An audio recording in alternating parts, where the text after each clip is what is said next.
Durante séculos, poucos nomes foram tão temidos e admirados quanto o de Napoleão Bonaparte. Um homem que não apenas venceu batalhas, mas reescreveu o próprio conceito de estratégia. Enquanto outros generais lutavam por território, ele lutava por domínio psicológico. E é isso que o tornava diferente. Napoleão não via a guerra apenas como confronto, mas como uma forma de arte. Cada movimento seu era calculado com precisão quase científica. Cada derrota, uma aula; cada vitória, uma afirmação de vontade. Ele entendia como poucos que o campo de batalha não começa na terra, mas na mente, e que a guerra mais difícil é sempre contra a própria hesitação. É por isso que sua história transcende o tempo, porque fala diretamente com quem busca poder, controle e grandeza em qualquer área da vida. Neste vídeo, você vai descobrir as 15 lições mais poderosas de Napoleão, combinadas com os princípios eternos de A Arte da Guerra, de Sun Tzu, um encontro entre a lógica fria do estrategista e a clareza espiritual do mestre oriental. Juntos, esses dois mundos formam um manual invisível sobre como dominar ambientes, pessoas e resultados sem depender da sorte. Mas antes de mergulhar nas lições, é preciso entender uma coisa. Napoleão não nasceu rei, nem nobre. Ele nasceu pequeno, cercado por gigantes. E foi justamente por isso que se tornou gigante também. A cada obstáculo, ele via um campo de treino. A cada humilhação, uma oportunidade de testar sua mente. E quando o mundo o subestimou, ele respondeu com uma das campanhas militares mais brilhantes da história. O que você vai ver aqui não são apenas estratégias militares. São leis mentais de domínio, aplicáveis à sua rotina, à sua profissão e à sua própria guerra interna, porque no fim, o campo de batalha mudou. Mas as regras do poder continuam as mesmas. Fique até o final, porque a última lição revela o princípio que transformou Napoleão de um soldado desconhecido em imperador, e pode transformar qualquer mente em um império. Lição 1. Transforme o caos em estratégia. Tudo começa com o caos. O caos é o berço dos que nasceram para comandar. E para Napoleão Bonaparte, o caos era a única escola possível. Antes de se tornar imperador, antes de dominar continentes e humilhar reinos milenares, ele foi apenas um jovem corsicano, franzino, introspectivo e desprezado pela aristocracia francesa. A França, em plena revolução, fervia em desordem, e a mente de Napoleão fervia junto. Mas onde os outros viam ruína, ele via terreno fértil. Onde os outros viam perigo, ele via oportunidade. Essa foi sua primeira grande vitória, transformar o caos em estratégia. Napoleão entendeu cedo o que Sun Tzu escreveu séculos antes. No meio do caos, também há oportunidade. Essa não é apenas uma frase poética, é uma lei. O caos é o ponto onde os fracos se perdem e os fortes se revelam. A diferença está no olhar. Enquanto a maioria gasta energia tentando restaurar a ordem, o verdadeiro estrategista aprende a operar dentro da desordem. Ele não busca estabilidade. Ele cria direção. Napoleão não esperou o mundo se acalmar. Ele construiu seu império em meio à tempestade. Quando jovem, seus colegas riam de seu sotaque e o chamavam de estrangeiro. Ele não reagia, observava. Cada humilhação era registrada como uma lição sobre o comportamento humano. Ele aprendeu que o ressentimento é um desperdício de energia e que cada ofensa pode se transformar em combustível. A força de Napoleão nasceu do isolamento. Sua mente, treinada na solidão, aprendeu a encontrar clareza onde ninguém mais via sentido. Essa foi a fundação de sua genialidade. Transformar o desconforto em laboratório. Na escola militar de Brienne, ele passava horas estudando táticas antigas, absorvendo o pensamento de generais e filósofos, enquanto os outros se distraíam com status. Foi ali que começou a desenvolver uma habilidade que definiria sua vida: a capacidade de pensar em várias camadas simultaneamente. Para ele, a guerra não era apenas física, era psicológica, política e simbólica. Era uma partida de xadrez em que o campo de batalha era apenas um dos tabuleiros. Ele aprendeu a olhar para o caos e identificar a geometria invisível por trás dele. E esse olhar o de enxergar padrões no meio da desordem, é o que separa o homem comum do estrategista. A primeira grande chance veio em Toulon, em 1793. A cidade estava nas mãos dos monarquistas, apoiados pelos britânicos. Napoleão, então com apenas 24 anos, foi encarregado de organizar a artilharia. O exército francês estava em colapso, a moral em ruínas, a hierarquia desfeita. Mas ele viu ali uma oportunidade de provar o que sabia. O poder nasce quando você traz clareza onde todos só veem confusão. Ele estudou o terreno, as posições inimigas, o vento, o alcance dos canhões, a psicologia dos comandantes. E quando os outros queriam atacar, ele mandou esperar. Esperar o erro do inimigo, esperar o momento certo. Sun Tzu chamava isso de usar o tempo como arma. Napoleão chamava de instinto disciplinado. Quando o ataque veio, foi fulminante. Em poucos dias, ele retoma Toulon e muda o curso da guerra. Da noite para o dia, o desconhecido se torna herói nacional. Mas o que poucos entendem é que a vitória não veio da força, e sim da percepção. Napoleão venceu porque foi o único capaz de transformar a desordem em método. Enquanto todos buscavam instruções, ele buscava padrões. E é exatamente isso que define o poder estratégico: enxergar sentido onde ninguém mais vê. Essa primeira conquista revelou algo que o acompanharia por toda a vida: a crença de que o controle é uma ilusão. Ninguém controla o caos. O máximo que se pode fazer é dirigir o fluxo dele. Napoleão entendeu que o líder não é o que impõe ordem, mas o que traduz a desordem em movimento. É o que dá forma àquilo que os outros temem, e por isso em cada campanha ele se tornava mais perigoso. Não porque tinha mais soldados, mas porque tinha mais clareza. O caos para Napoleão era território natural. Quanto mais confusa a situação, mais previsível se tornavam os outros. E é por isso que ele nunca se desesperava. Sun Tzu dizia: aquele que mantém a calma em meio ao tumulto será o senhor do destino. Napoleão era essa calma em forma humana. Ele sabia que, quando todos perdem a cabeça, o homem que permanece lúcido ganha o poder de comandar o destino alheio. E é assim até hoje, nas empresas, nas relações, nas crises. Quem entende o caos, comanda quem teme o caos. Mas há um detalhe essencial. Napoleão não reagia ao caos, ele o provocava. Ele entendia que, ao criar confusão controlada, poderia manipular o ritmo emocional do inimigo. Era o mesmo princípio que Sun Tzu chamava de ataque indireto. Desestabilize o outro e force-o a cometer erros previsíveis. É o poder da provocação estratégica. Napoleão sabia que o pânico é contagioso e que o medo de errar leva qualquer homem a se tornar previsível. E previsibilidade é o oposto de poder. Essa capacidade de transformar caos em ordem visível o tornava quase sobre-humano. Mas havia um segredo que poucos perceberam.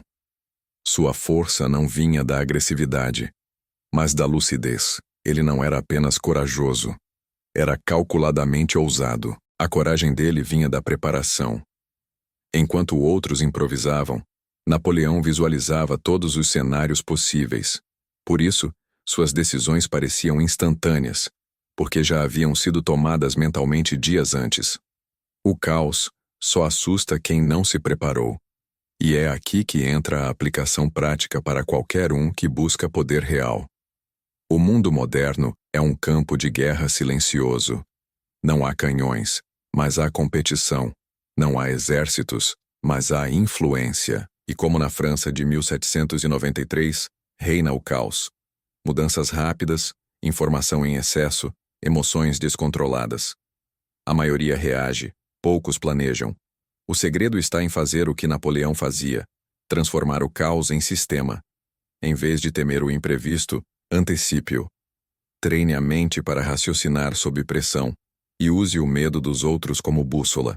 Se você quer ser dominante em qualquer ambiente, aprenda a observar em vez de reagir. Toda desordem tem uma lógica escondida, e toda crise tem uma fraqueza oculta. Quem encontra essas fissuras, vence. Napoleão sabia que não existe situação impossível, Apenas pessoas incapazes de enxergar a saída. E a saída sempre está no silêncio da mente que não se desespera. Depois de Toulon, Napoleão subiu rapidamente. Mas o que o levou ao topo não foi sorte, nem contatos. Foi sua habilidade de traduzir o caos em vantagem. Ele provou que a mente disciplinada vence a força bruta, e deixou a primeira lição para todo estrategista. Não lute contra o caos. Aprenda a conduzi-lo. Quando o mundo parecer desabar, mantenha a lucidez. Observe, calcule, espere. Porque o caos não é o fim, é o início de toda grande ascensão. E foi nele que Napoleão construiu o império mais temido da Europa. A partir dali, sua mente deixaria de ser apenas militar. Passaria a ser símbolo da guerra psicológica, o campo onde todas as batalhas verdadeiras acontecem. No caos, ele descobriu sua vocação, e é no caos que todo homem destinado à grandeza descobre a própria força. Lição 2. A guerra começa na mente. Antes que o primeiro tiro fosse disparado, Napoleão já havia vencido. Enquanto seus inimigos planejavam o ataque, ele estudava algo que quase nenhum general da época compreendia: a mente humana. Para Napoleão, cada campo de batalha era apenas um espelho do que acontecia na mente dos homens. As armas podiam ser as mesmas, os números podiam variar. Mas a vitória sempre começava no invisível, no medo, na confiança, na percepção. Ele entendia que o verdadeiro poder não está em ter mais exércitos, mas em fazer o inimigo duvidar dos próprios olhos. Essa era sua arte. Fazer o adversário hesitar. Fazer o outro acreditar que já havia perdido, antes mesmo que a guerra começasse.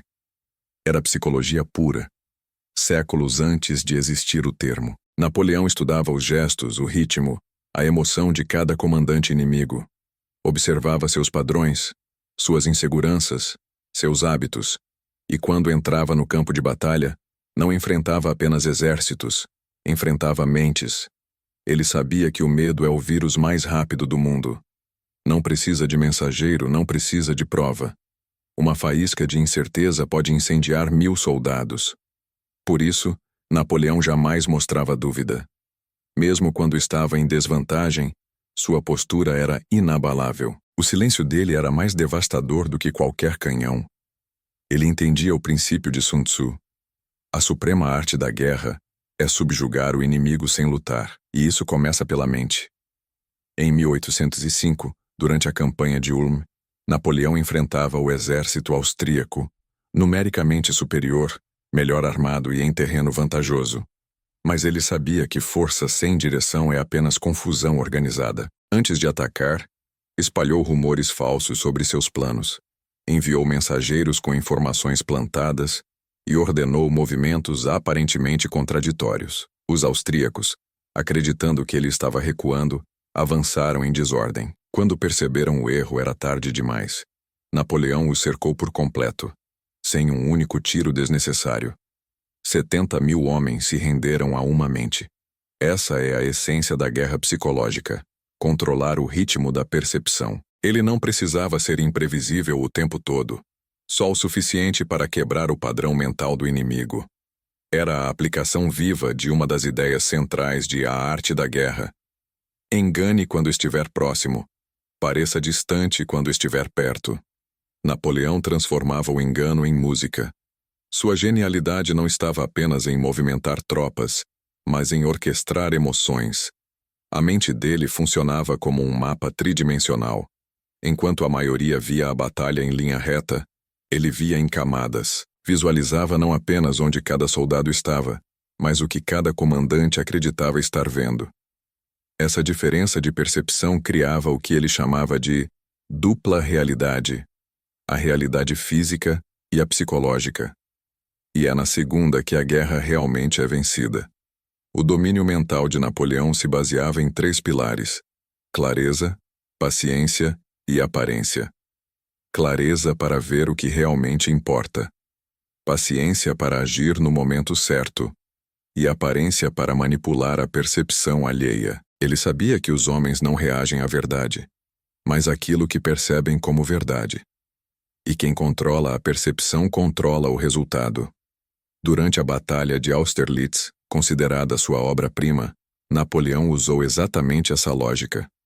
Deixou deliberadamente uma colina desprotegida, induzindo o inimigo a acreditar que ele havia cometido um erro tático. Os exércitos austro-russos avançaram, confiantes, e foi nesse exato momento que Napoleão lançou seu ataque central, esmagando-os no ponto em que estavam mais vulneráveis.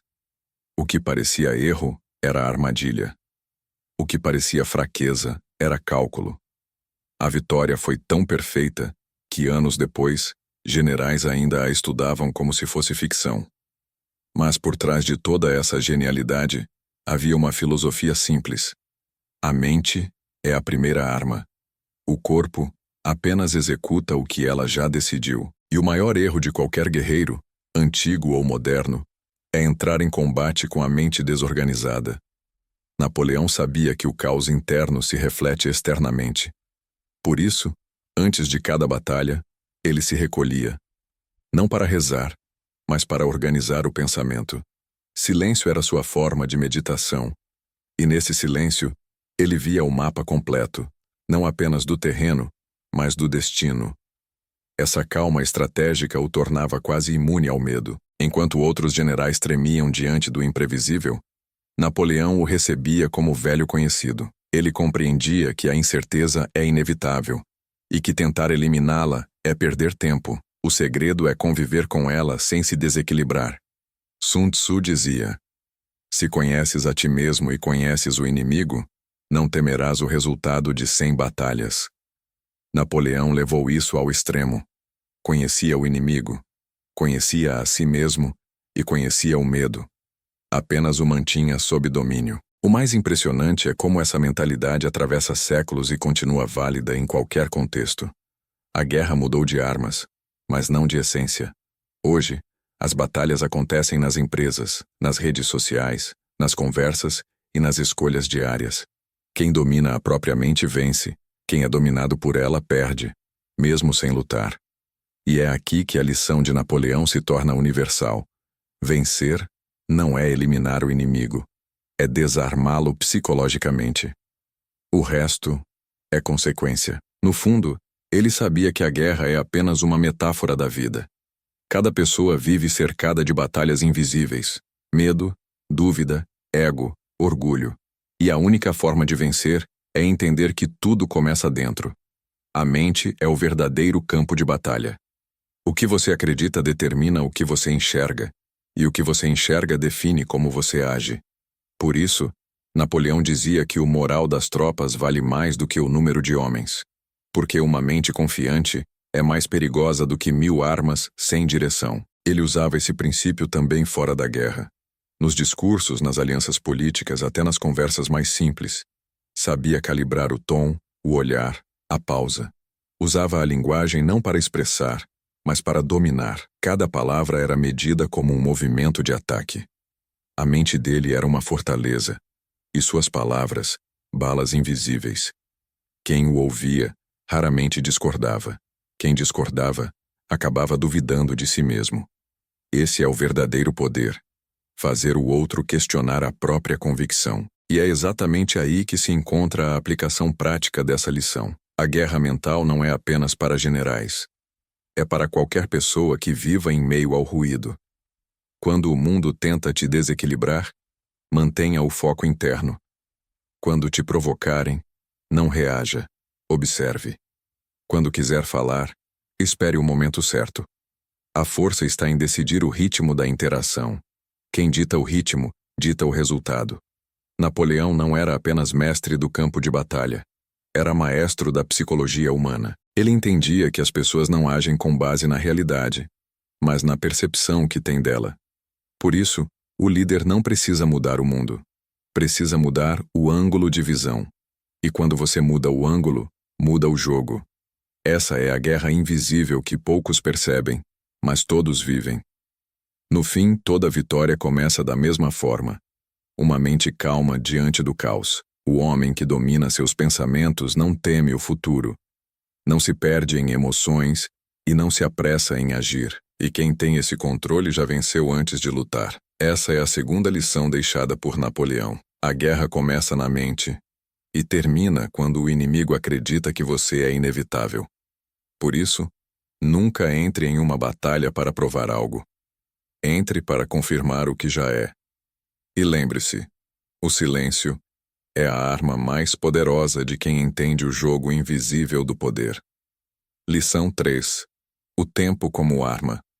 Napoleão dizia que o tempo é o verdadeiro campo de batalha. Enquanto os outros generais contavam soldados, ele contava minutos. E essa diferença o tornava invencível. Para ele, vencer uma guerra não era apenas derrotar o inimigo, era dominar o ritmo dos acontecimentos, porque quem controla o tempo, controla a percepção. E quem controla a percepção, comanda o destino.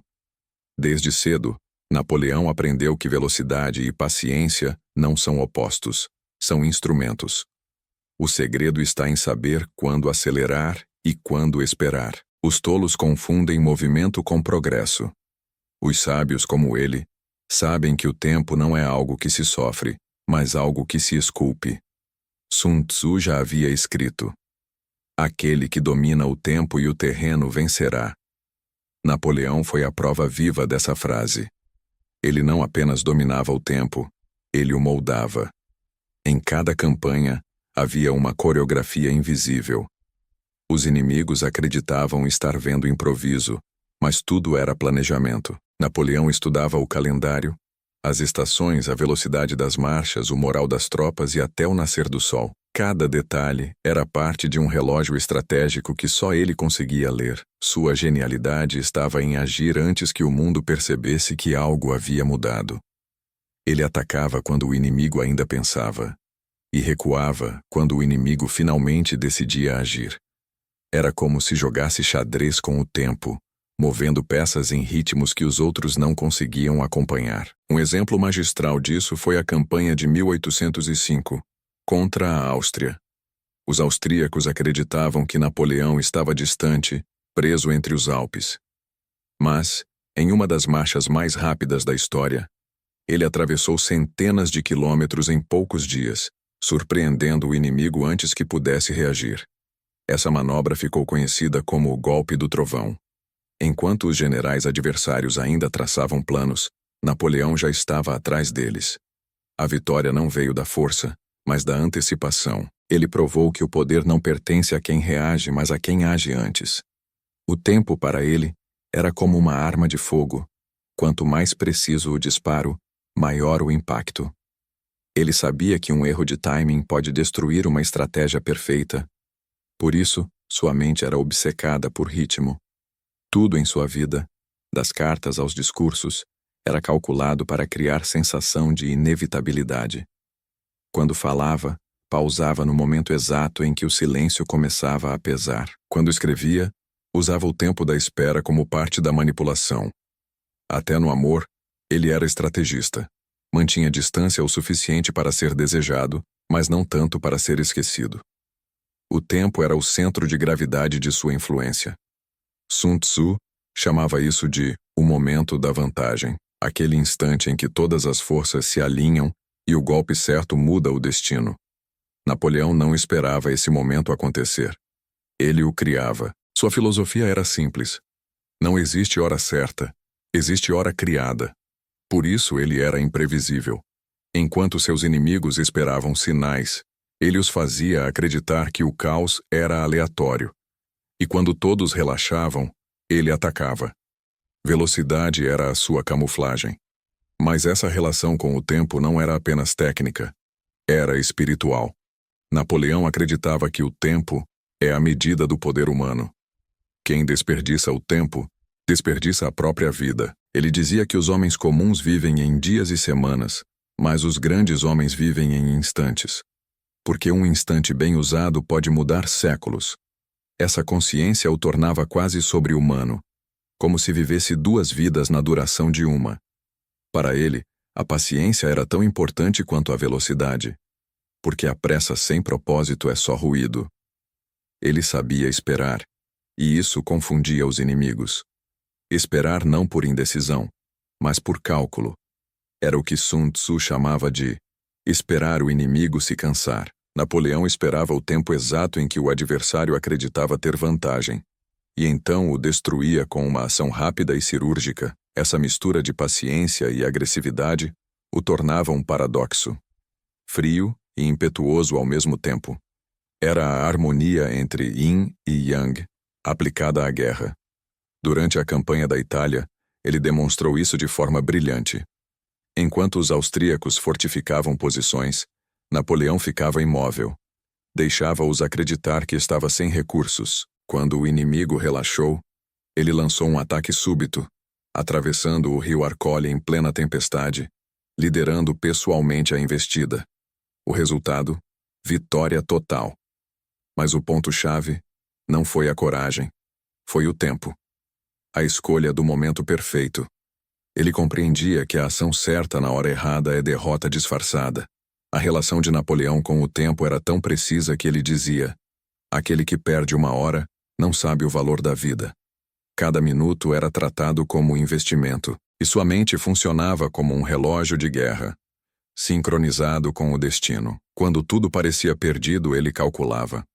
Quando tudo parecia ganho, ele ainda esperava. Nunca desperdiçava o poder do instante. Esse domínio do tempo não se limitava ao campo militar. Napoleão aplicava o mesmo princípio em tudo: política, diplomacia, persuasão. Ele entendia que a maior parte das pessoas age movida por impulsos, não por estratégia, e isso o tornava imprevisível, porque enquanto os outros reagiam emocionalmente, ele respondia matematicamente. Se você quer aprender a vencer na vida, essa é a chave. Não reaja ao tempo, administre-o. Não tente controlá-lo, use-o. Cada atraso pode ser uma vantagem disfarçada, cada silêncio, um golpe invisível. O homem que domina o tempo não precisa correr. O mundo corre por ele. E essa é uma das lições mais poderosas que Napoleão deixou. Quem age no ritmo certo parece sempre afortunado, mas não é sorte, é cálculo. A sorte para Napoleão era apenas a palavra que os preguiçosos usam para explicar o sucesso dos disciplinados. Ele dizia que a sorte sorri para quem a provoca com movimento. E o movimento certo é sempre uma questão de tempo. O domínio do tempo é o que transforma um simples homem em uma lenda, porque enquanto o mundo corre atrás de resultados, o verdadeiro estrategista constrói o momento em que os resultados o alcançarão. Essa é a diferença entre pressa e poder. Pressa é agir sem direção. Poder é agir quando ninguém espera. A lição de Napoleão é clara. O tempo não é inimigo nem aliado, é ferramenta. Aqueles que aprendem a usá-lo moldam o próprio destino. Aqueles que o desperdiçam tornam-se escravos das circunstâncias. E no final, todos estão em guerra contra o mesmo adversário invisível, o relógio. Então, antes de agir, pergunte-se: estou reagindo ao tempo ou o tempo está reagindo a mim? A resposta a essa pergunta define quem comanda o seu jogo. Napoleão venceu porque fez o tempo trabalhar para ele. E essa é uma das formas mais puras de poder. Não há magia, apenas percepção. A vida, como a guerra, recompensa quem entende que o momento certo é criado, não esperado. O relógio do mundo gira igual para todos, mas poucos sabem usá-lo como arma. E quando você aprender isso, o futuro deixará de ser uma ameaça e se tornará apenas mais um território pronto para ser conquistado. Lição 4. Domine o medo e transforme em poder. Todo homem sente medo, mas poucos sabem usá-lo. Para Napoleão Bonaparte, o medo não era uma fraqueza, era uma ferramenta. Ele entendia que quem tenta eliminar o medo se torna escravo dele, mas quem o compreende, o canaliza e o transforma em movimento. Conquista aquilo que os outros nem ousam sonhar. O medo é a força mais primitiva do ser humano. E dominar o medo é dominar a mente. Desde jovem, Napoleão convivia com a sensação constante de ser o estrangeiro, o intruso. Corsicano em uma França aristocrática, ele cresceu cercado por olhares de desprezo e vozes que duvidavam de sua origem. Mas em vez de esconder o medo de não pertencer, ele o estudou. Transformou a insegurança em combustível para a disciplina. Onde outros buscavam aprovação, ele buscava superioridade. E foi essa inversão que o moldou. Ele percebeu que o medo é energia, e energia pode ser redirecionada. Sun Tzu dizia: se você conhece o inimigo e conhece a si mesmo, não precisa temer o resultado de 100 batalhas. Napoleão completava esse pensamento em silêncio, vivendo-o. Conhecer a si mesmo é conhecer o próprio medo. Ele sabia que o medo, quando ignorado, age pelas sombras, mas quando observado, se torna bússola. O medo mostra onde está o limite, e o limite para ele era apenas o ponto de partida para a grandeza. Em cada batalha, Napoleão enfrentava a incerteza do desconhecido. A morte era uma presença constante, mas ele nunca demonstrava hesitação.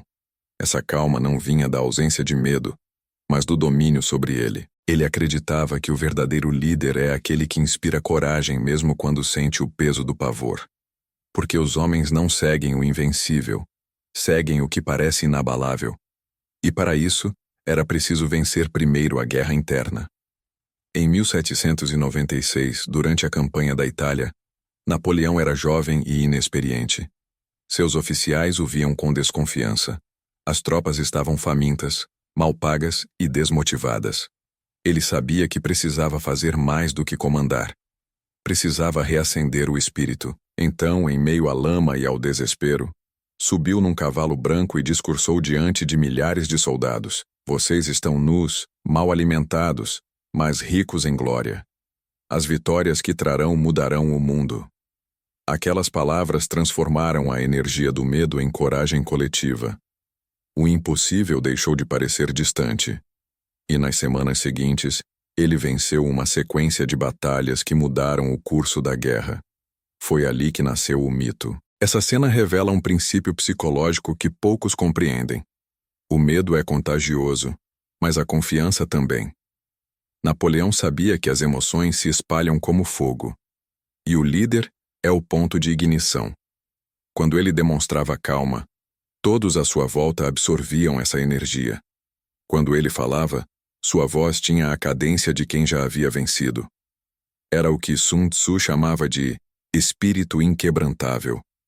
Ele não apenas dominava as emoções, ele as moldava. Napoleão dizia que o maior erro de um comandante é demonstrar dúvida.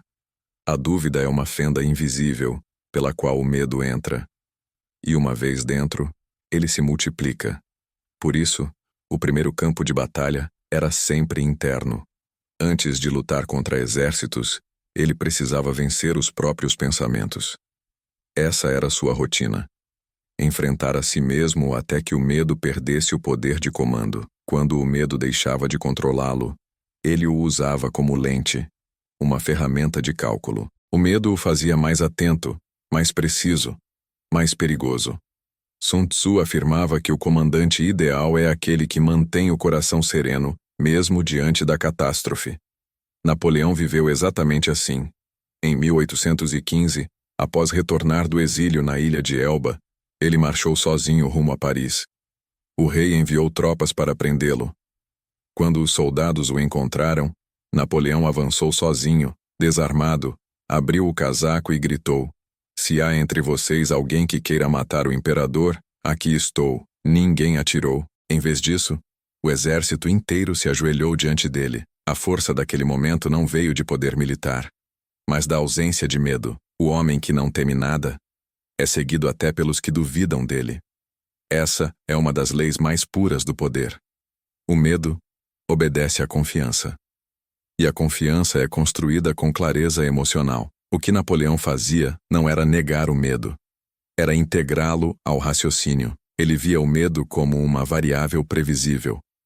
Sabia que todos o sentem, e por isso, podia usá-lo como mapa. Quando um general hesitava, ele via fraqueza. Quando um aliado tremia, ele via até onde podia confiar. E quando ele mesmo sentia o coração acelerar, interpretava aquilo como sinal de que estava vivo, consciente e pronto. Essa filosofia vale para qualquer campo da vida. Em negociações, em relacionamentos, em decisões importantes, o medo é inevitável. Mas você pode escolher o papel que ele terá. Ele pode te paralisar ou pode te preparar. A diferença está na observação. Napoleão não reagia ao medo. Ele o analisava. transformava o pavor em planejamento, a ansiedade em antecipação. Cada sensação era uma mensagem. E quem aprende a ouvir o medo em vez de fugir dele, descobre uma das maiores armas psicológicas que existem: a calma estratégica. O medo, quando usado corretamente, te mantém desperto. Ele te obriga a pensar, a prever, a se adaptar. É um lembrete constante de que a vitória nunca é garantida. E é exatamente isso que te mantém vivo no jogo. O homem que não teme nada se torna arrogante. O homem que entende o medo se torna invencível. Napoleão personificava esse equilíbrio. Ele caminhava entre a prudência e a audácia como quem anda na ponta de uma espada. E é nessa linha fina que o poder verdadeiro existe. Há uma cena que define esse princípio. Certa vez, um de seus generais, ansioso antes da batalha, confessou-lhe que estava apavorado. Napoleão respondeu: "Você acha que eu não sinto medo? Todos sentem. A diferença é que eu não deixo que ele me veja primeiro." Essa frase resume sua filosofia. O medo é inevitável. A submissão a ele, opcional. A aplicação prática é direta. Toda vez que você sentir medo, não lute contra ele. Observe-o. Pergunte o que ele quer te mostrar. Ele sempre aponta para o lugar onde está o crescimento. O medo não é um muro, é uma seta. E quem segue essa direção avança enquanto os outros paralisam. Napoleão transformou o medo em bússola, e essa é uma das razões pelas quais conquistou mais em uma década do que muitos impérios em séculos. Mas há um detalhe crucial. O medo também é a raiz da manipulação. Os grandes líderes sabem que podem moldar as massas pelo medo, e Napoleão dominava essa arte.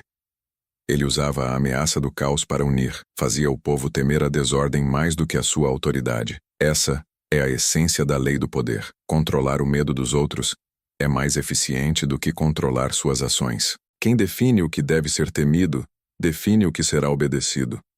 No fim, o medo é a força mais honesta que existe. Ele nunca mente. Apenas revela onde ainda falta preparo. Napoleão o aceitava como parte do processo, como ferramenta e como sinal. E é por isso que suas vitórias pareciam sobrenaturais, porque eram guiadas por uma lucidez que nasce apenas em quem enfrentou seus próprios fantasmas. O medo não precisa ser vencido. Precisa ser compreendido. E quando você entende o medo, entende a si mesmo. Essa é a quarta lição de Napoleão. Domine o medo e transforme-o em poder. Porque no fim, não é a coragem que move o mundo, é o medo bem direcionado. Lição 5. O teatro do poder. Como Napoleão moldava a percepção e criava lealdade absoluta. O poder não é apenas conquistado, é encenado.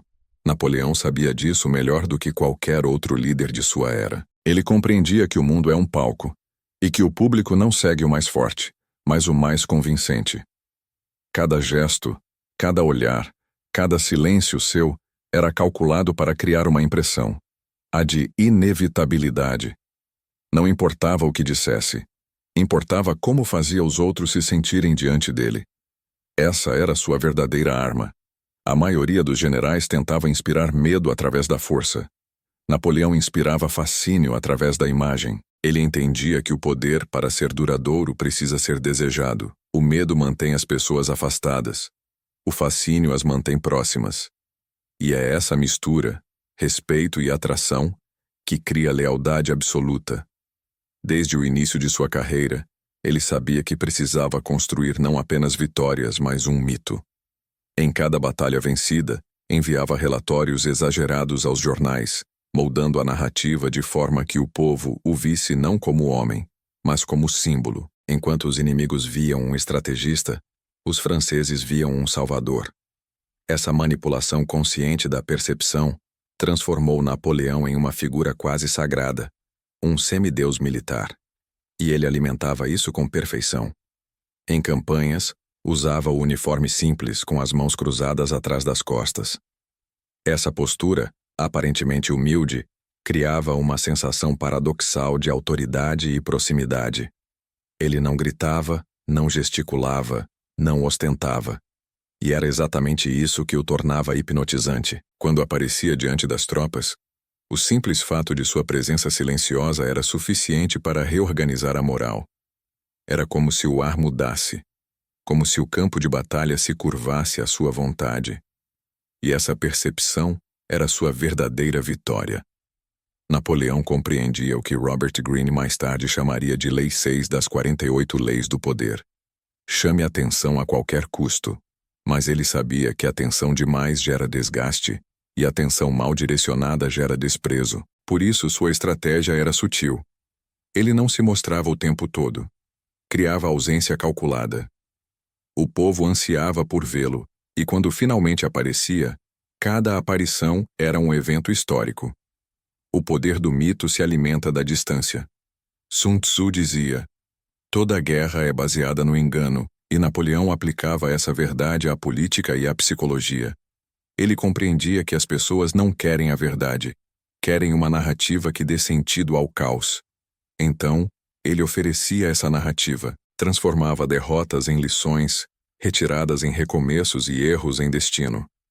Quando perdia, dizia que o universo estava apenas adiando sua vitória. Essa confiança teatral desarmava a lógica dos outros, porque ninguém duvida de quem parece acreditar completamente em si mesmo. Mas o teatro do poder não é apenas sobre imagem externa, é sobre controle emocional interno. Napoleão sabia que cada expressão sua era observada, por isso nunca demonstrava surpresa, raiva ou medo em público. Sua face era um espelho inquebrantável, e esse controle criava aura de mistério. As pessoas projetavam nele o que queriam ver. Uns viam um herói, outros um tirano.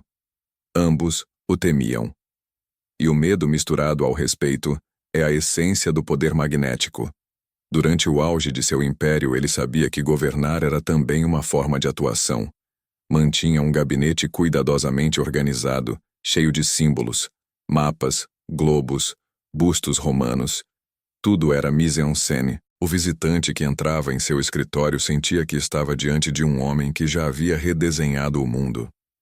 Até o silêncio das paredes o favorecia, e isso não era acaso, era estratégia. Napoleão compreendia um princípio que poucos dominam. A percepção é mais forte que a realidade. O que importa não é o que você é, mas o que os outros acreditam que você é. Ele não queria ser amado. Queria ser interpretado como necessário. E quem é visto como necessário nunca é esquecido. Mesmo quando exilado, sua imagem continuava viva na mente dos europeus. Ele havia se tornado uma ideia, e ideias não podem ser aprisionadas. Esse domínio da percepção o tornava também mestre da comunicação. Suas palavras eram armas. Sabia que discursos longos entediam e que o poder está na frase curta, lapidar, que ecoa. Frases como: a coragem não é a ausência do medo, mas o domínio sobre ele, ou a imaginação governa o mundo, sobreviveram porque condensavam sua essência. Napoleão falava como quem dita destino, e quem ouvia acreditava. No campo de batalha, usava o mesmo princípio. Quando percebia que a moral de seus soldados estava abalada, não dava ordens, dava significado. Dizia coisas como: soldados, de cima dessas pirâmides, 40 séculos vos contemplam. Essas palavras pronunciadas durante a campanha do Egito transformaram medo em glória. O poder simbólico de uma frase bem dita é maior que 1000 canhões. E Napoleão sabia disso como ninguém. Mas há um detalhe que diferencia o verdadeiro estrategista do manipulador comum: autenticidade calculada. Napoleão não fingia ser algo que não era. Ele amplificava o que já existia. A teatralidade dele era baseada em verdade emocional. Ele realmente acreditava no próprio destino, e é por isso que conseguia convencer os outros. A fé no próprio papel é o segredo de toda persuasão. As pessoas não seguem o mais racional, seguem o mais convicto. Essa lição vale para qualquer pessoa que deseja influência real.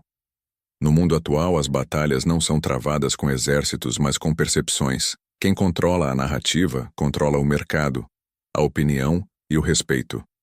E essa narrativa é construída todos os dias em pequenos gestos, nas entrelinhas da presença. A forma como você fala, se veste, reage, olha, tudo comunica. O erro da maioria é acreditar que o poder depende do conteúdo. Mas Napoleão provou: o poder está na forma. Dominar a percepção é como dirigir uma peça. Você escolhe o cenário, define a luz, controla o silêncio e, assim, molda o que os outros acreditam ver. Por isso, o verdadeiro poder é sempre invisível, porque o público acha que está vendo tudo. Mas só enxerga o que o diretor permite. Napoleão era esse diretor. E o palco era o mundo.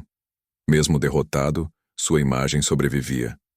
Nos cafés de Paris, seu nome ainda era sussurrado com reverência. Os inimigos o odiavam, mas o estudavam. E isso é o maior sinal de poder. Ser imitado até por quem te teme. Quando morreu, não deixou apenas vitórias. Deixou uma estética de grandeza. O modo como se portava, falava, olhava, tudo virou modelo. Ele se tornou uma linguagem. No fim, o teatro do poder é isso. A arte de transformar presença em influência. Napoleão entendia que o mundo é movido pela percepção, não pela verdade. E quem domina a percepção, domina o destino. Você não precisa ser imperador para aplicar essa lição. Basta entender que todos os ambientes, numa reunião, um relacionamento ou uma conversa, são palcos, e que o modo como você se apresenta define como será tratado. A lição é simples e brutal. Vista-se, haja e fale como quem já venceu. E o mundo acreditará antes de ver a prova. O teatro do poder não é falsidade, é estratégia. E a estratégia, quando bem encenada, se torna verdade. Napoleão moldou o mundo através da imagem. E essa imagem o manteve eterno. O poder, no fim das contas, é uma ilusão sustentada pela convicção. E os que compreendem isso não vivem para convencer. Vivem para dominar a percepção. Lição 6. Faça dos inimigos instrumentos do seu poder. Em um mundo dividido por interesses, alianças e traições, Napoleão Bonaparte compreendeu algo que poucos líderes ousaram aceitar. Os inimigos são mais úteis do que os amigos. Enquanto os aliados relaxam na lealdade, os inimigos agem por necessidade, e a necessidade é previsível. Napoleão aprendeu a transformar oposição em vantagem, hostilidade em combustível e ódio em ferramenta. Ele não apenas vencia adversários, ele os utilizava. Desde cedo, percebeu que o poder não está em eliminar o inimigo, mas em controlá-lo. Sun Tzu já dizia: mantenha seus amigos por perto e seus inimigos mais perto ainda. Mas Napoleão foi além. Ele acreditava que o verdadeiro domínio vem de fazer o inimigo trabalhar para você, consciente ou não. Essa era uma das suas maiores armas invisíveis: transformar resistência em impulso. Quando chegou ao poder na França, ele não destruiu seus opositores de imediato. Sabia que perseguição cega gera mártires, e mártires criam revoltas. Então fez o oposto. Ofereceu cargos, favores e reconhecimento aos que antes o criticavam, mas nunca sem calcular o preço. Ele convertia adversários em peças do seu tabuleiro, obrigando-os a agir sob sua órbita. Essa era a política do domínio silencioso. O uso do ego alheio como corrente. Napoleão tinha uma leitura precisa da psicologia humana. Entendia que os homens não são leais à verdade, mas à própria conveniência. Ele usava isso para moldar alianças. Dava a cada homem o que ele mais desejava: status, segurança ou importância. E quando todos achavam que estavam ganhando algo, ele já havia conquistado tudo. Era a aplicação viva da Lei 2 das 48 Leis do Poder. Nunca confie demais nos amigos. Aprenda a usar os inimigos. Ele não via o mundo em termos de amor ou ódio, mas de utilidade. Durante as guerras napoleônicas, o imperador usou essa filosofia com maestria. Aliou-se temporariamente à Áustria, à Prússia e até à Rússia, apenas para desestabilizar o equilíbrio europeu. Quando a aliança cumpria sua função, ele a desmontava. Nunca se prendia a sentimentos, apenas a objetivos. Para ele, alianças eram pontes, não lares. O erro dos políticos é confundir amizade com segurança. Napoleão sabia que a amizade é um luxo que o poder não pode permitir. Sua habilidade em manipular inimigos era tamanha que até os derrotados o admiravam. Após vencer o rei da Prússia, Frederico Guilherme III, Napoleão tratou-o com respeito público, um gesto calculado. Ao não humilhar o adversário, impediu-o de se rebelar novamente. O rei tornou-se um aliado passivo, aprisionado pelo orgulho preservado. Sun Tzu chamava isso de construir uma ponte de ouro para o inimigo que recua. Napoleão aplicava essa lição à risca. Nunca destrua completamente quem você pode manipular através da gratidão. Mas sua genialidade não se limitava à diplomacia.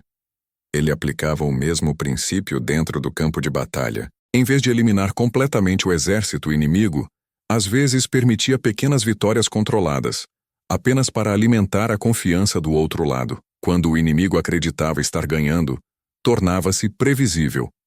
E previsibilidade é a ruína dos estrategistas. Essa tática de dar esperança para depois esmagar é uma das mais sutis formas de poder. É o que Robert Greene chama de controle das expectativas.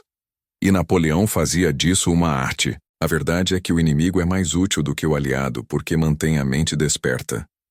O aliado acomoda, o inimigo afia. Napoleão dizia que a presença dos inimigos o mantinha lúcido e que, sem eles, correria o risco de enfraquecer. Ele entendia o princípio fundamental de toda a evolução. A força nasce da resistência. E o poder, quando não é desafiado, apodrece. Mas havia também um aspecto psicológico mais profundo. Napoleão sabia que a percepção do inimigo é um espelho poderoso. Cada crítica, cada ataque, cada medo projetado sobre ele revelava algo sobre o que o mundo acreditava ser sua fraqueza. E ele usava isso como radar. Se diziam que era arrogante, ele amplificava sua confiança. Se o chamavam de frio, tornava-se mais enigmático. Ele transformava insultos em branding. Era o primeiro a entender que reputação é uma arma moldada pelas palavras dos inimigos. Essa estratégia não servia apenas para o império, mas também para a mente. Todo homem poderoso carrega inimigos internos: dúvida, orgulho, medo. Napoleão também tinha os seus, mas em vez de reprimi-los, ele os estudava. Transformava fraquezas em ferramentas. Era assim que mantinha o equilíbrio entre a arrogância e o cálculo. Ele dizia: nunca subestime o inimigo externo, mas nunca ignore o interno. Essa consciência o tornava autossuficiente. Aplicar essa lição na vida real é simples, mas exige coragem. Você não precisa destruir seus inimigos. Precisa entender como usá-los. O concorrente que te desafia revela o que você ainda não domina. A crítica que te incomoda mostra onde ainda há insegurança. Cada pessoa que tenta te derrubar está, na verdade, apontando para a parte do seu império que ainda não está fortificada. O erro é reagir com raiva. O sábio responde com análise. Napoleão não reagia impulsivamente. Ele deixava o inimigo falar, agir, se expor, porque sabia que o tempo é o maior aliado do estrategista. Enquanto o tolo reage no calor da emoção, o sábio observa até o outro cometer o erro fatal. Essa paciência tática é a forma mais alta de controle. E o controle é a base de toda manipulação eficaz. Mas a manipulação, para Napoleão, não era malícia, era sobrevivência. Ele entendia que a moral é relativa e que o poder não respeita bondade, apenas competência. O objetivo não era ser justo, mas ser estável. E para isso, era preciso pensar como um engenheiro do destino. Usar todas as peças disponíveis, inclusive as hostis. O verdadeiro poder não elimina resistências, as organiza. Napoleão era o maestro dessa orquestra invisível. Enquanto o mundo o via cercado de inimigos, ele via oportunidades. Cada oposição era uma peça a ser movida. Cada ameaça, uma chance de testar sua mente. Ele via o jogo inteiro, e é por isso que nunca se sentia encurralado. A prisão é sempre mental antes de ser física. Essa lição é brutal, mas libertadora. Os inimigos te revelam. Eles mostram quem você é, o que você teme e até onde pode ir. Sem oposição não há espelho, e sem espelho não há crescimento. Napoleão sabia disso intuitivamente, e é por isso que, mesmo derrotado militarmente, nunca perdeu a aura de invencibilidade. Porque o inimigo podia vencer suas tropas, mas jamais penetrar sua mente. Quando foi exilado em Elba, cercado por guardas e ilhas, ele continuava planejando. Os que o odiavam achavam que haviam encerrado sua história, mas não perceberam que ainda estavam jogando o jogo dele. Ao transformá-lo em ameaça, o mantinham vivo. E foi essa energia, vinda dos próprios inimigos, que o impulsionou a retornar. A oposição o alimentava, literalmente. Ele usava o ódio dos outros como combustível para a próxima campanha. A lição é clara: nunca desperdice energia com ressentimento. O ressentimento é a vingança dos fracos. Os fortes transformam ofensas em recursos. Use o inimigo como bússola, não como obstáculo. Ele é a prova de que você está se movendo, porque ninguém tenta derrubar quem não ameaça o equilíbrio do sistema. Napoleão entendeu que no jogo do poder, a maior vitória não é destruir o inimigo, mas fazê-lo trabalhar em prol da sua própria glória. E é por isso que, mesmo morto, ainda inspira temor e respeito. Ele fez do mundo seu espelho, e dos adversários sua energia vital. Essa é a sexta lição. Não lute contra seus inimigos. Governe-os. Transforme hostilidade em impulso. Use o ódio como direção. E lembre-se, um rei cercado por aliados vive cercado de mentiras. Um rei cercado por inimigos vive cercado de clareza. A clareza é a verdadeira coroa. Lição 7. Transforme derrotas em estratégia. Para Napoleão Bonaparte, a derrota nunca foi o fim. Era apenas um ensaio da vitória. Ele compreendia que os grandes generais não se medem pelo número de batalhas vencidas, mas pela capacidade de se reinventar após cair. A derrota para ele não era humilhação, mas informação. Cada erro, cada falha, cada recuo era uma mensagem que só os sábios conseguiam decifrar. E ele era um leitor voraz do fracasso. Enquanto outros se desesperavam diante da perda, Napoleão mantinha a calma. Sabia que o desespero é o segundo golpe do inimigo, e o mais mortal. O primeiro golpe pode te ferir, mas o segundo, o mental, é o que te destrói. Ele dizia que o verdadeiro poder está em quem consegue manter a mente intacta, mesmo quando tudo à sua volta desmorona. Essa era sua força. A serenidade estratégica.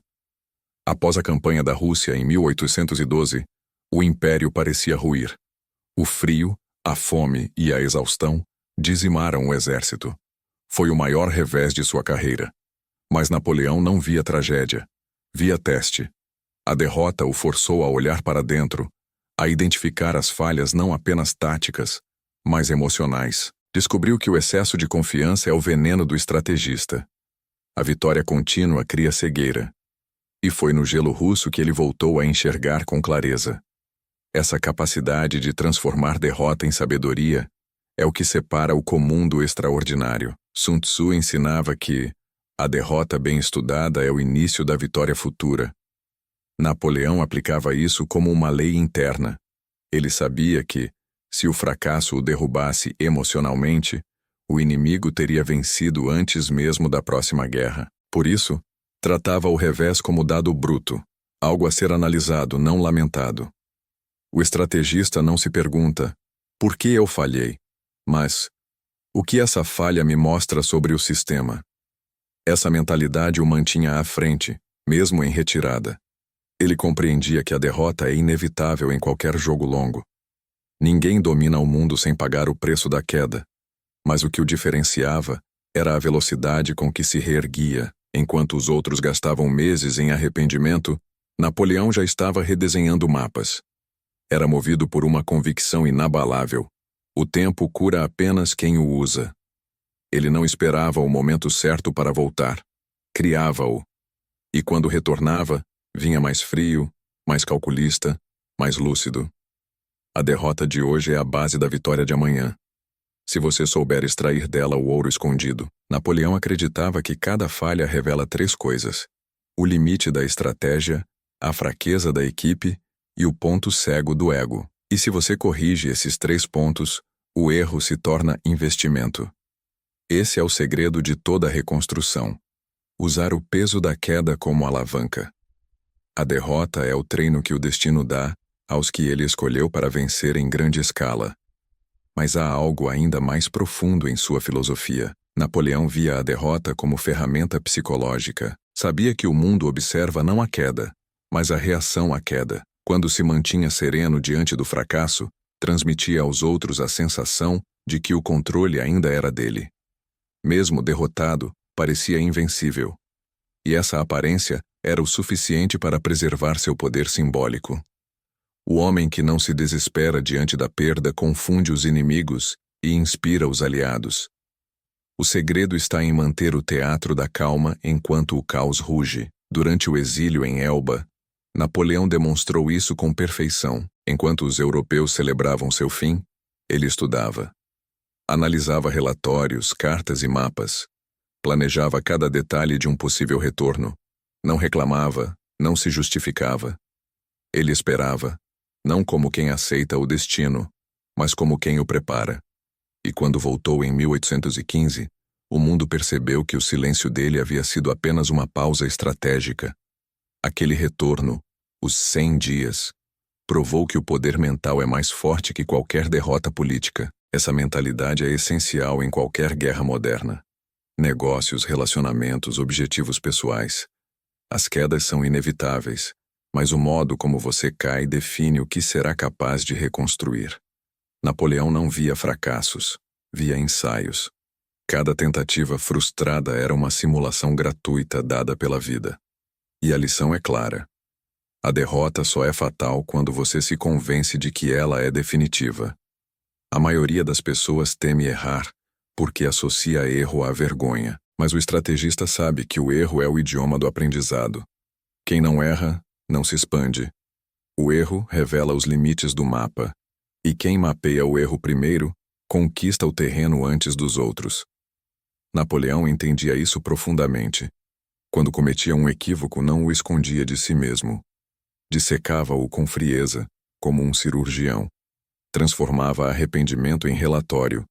E cada derrota se tornava um manual para a próxima campanha. Sun Tzu dizia que as águas mais turvas abrigam os peixes mais valiosos. O caos da derrota, portanto, é o lugar onde as grandes percepções nascem. Napoleão mergulhava nesse caos sem medo. Ele sabia que a maioria dos homens não tem coragem de olhar para o próprio fracasso com honestidade, e é por isso que permanecem medianos. A coragem de observar o erro sem vaidade é a base da genialidade. Mas há um componente emocional que faz toda a diferença. Napoleão nunca se permitiu ser vítima. Mesmo quando traído, exilado ou abandonado, recusava a autopiedade. Sabia que a vitimização é a forma mais disfarçada de rendição. Quem busca pena perde respeito. E o respeito é o oxigênio do poder. Por isso, enfrentava o fracasso como quem enfrenta um velho inimigo, com ironia e disciplina. Ele transformava dor em concentração. Essa lição é especialmente relevante hoje. Vivemos em uma era em que qualquer queda é amplificada, mas Napoleão nos ensina que o colapso público não é o problema. O problema é a falta de reconstrução silenciosa. Enquanto o mundo comenta a derrota, o estrategista já está se preparando. E quando ressurge, o impacto é duplo. Vence e surpreende. A melhor vingança contra o fracasso é o retorno inevitável. Há um poder oculto em perder. O fracasso te dá uma liberdade que a vitória nunca dá. A liberdade de recomeçar sem ilusão. A vitória embriaga. A derrota esclarece. Depois de cair, você enxerga o que realmente importa.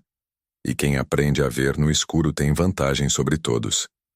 Napoleão se tornava mais perigoso a cada queda porque cada derrota limpava sua visão. Ele via o mundo com olhos de quem já provou o chão. No fundo, a derrota é um teste de identidade. Ela pergunta: quem você é sem o sucesso? E a resposta define se você está construindo um império ou apenas vivendo de sorte. Napoleão respondeu a essa pergunta inúmeras vezes, e sempre da mesma forma, com ação. Ele acreditava que arrependimento é perda de energia.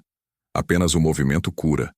E esse movimento é o que renova o poder. O maior erro que alguém pode cometer após perder é tentar voltar igual. Napoleão nunca repetia a versão que caiu.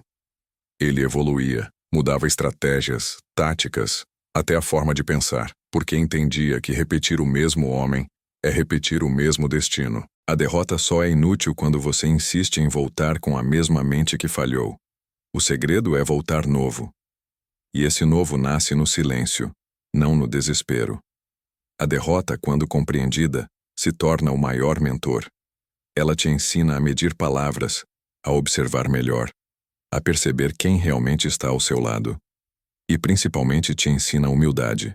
Não a humildade submissa, mas a humildade estratégica, o reconhecimento de que o universo é maior do que seu ego. Napoleão aprendeu essa lição tardiamente, mas aprendeu. E é por isso que sua história não é apenas sobre vitórias, mas sobre ressurgimentos. Essa é a 7ª lição. A derrota é o treino secreto dos grandes. Não lute contra ela, estude-a. Não negue o erro, transforme-o em mapa. E, acima de tudo, mantenha o olhar frio diante do colapso. Porque quando todos te olham esperando o desespero, é a serenidade que se torna a arma final. A mente que suporta a queda sem quebrar se torna inquebrável. E o homem que não teme o fracasso se torna impossível de derrotar. Lição 8. Conheça as mentes, não apenas os homens. Antes de qualquer exército, Napoleão Bonaparte estudou o ser humano. Ele compreendia que o homem é o campo de batalha mais complexo que existe. Canhões podem destruir cidades, mas apenas o conhecimento psicológico conquista corações. E quem conquista corações, comanda impérios. Ele não vencia porque sabia atirar. Vencia porque sabia ler.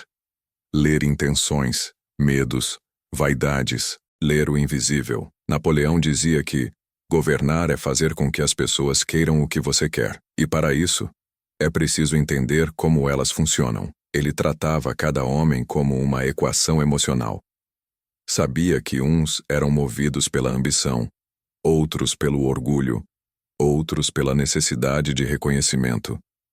Cada mente, um ponto de alavanca diferente. E ele encontrava esse ponto com a precisão de um cirurgião. Enquanto seus generais se concentravam em mapas e números, Napoleão estudava expressões.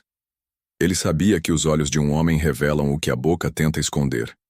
Sabia que a hesitação no tom denuncia insegurança, e que a pressa nas palavras denuncia culpa.